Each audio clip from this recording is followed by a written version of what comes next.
Biz 3 kun oldin loyiha boshlagandik. 1 milliard istig'for deb. Ishonasizmi, qancha bo'lganligini aytaymi?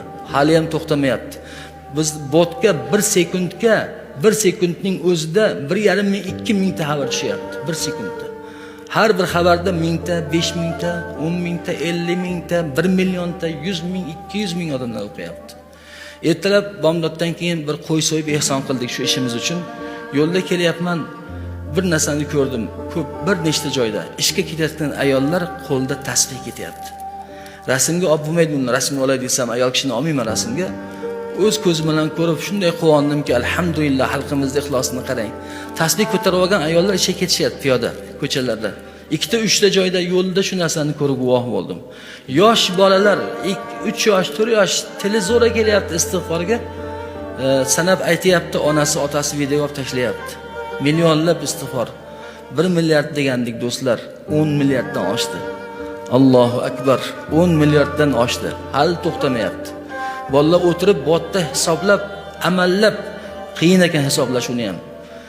U 10 milliarddan oshib ketdi. Lekin aniq lo'nda bo'lgani uchun biz 10 milliardni aytayapmiz, ammo to'xtamayapti.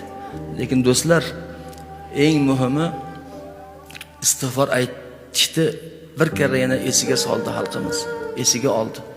Mudom endi istig'for aytingizlar. Mudom. Albatta Alloh taolo yomg'ir ham beradi, barakasini ham beradi. Lekin duoni qabul bo'lishdagi odobi, duoga shoshiltirmaysiz Alloh taoloni. Alloh o'zi qachon berishni o'zi biladi aslida yaxshi. Yoki duo qildik, bo'lmayapti-ku deb shoshiltirmang. Alloh taolo qachon nima berishni o'zi biladi. Bizning vazifamiz faqat duo qilish. Ijobatni esa Alloh taolodan kutish va albatta Alloh taolo ijobat qiladi.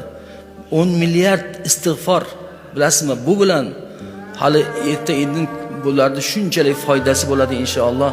Har biringiz ko'rasiz. Bugun men sizlar bilan duo qilishlaringizni iltimos qilaman, jamoatimiz bilan.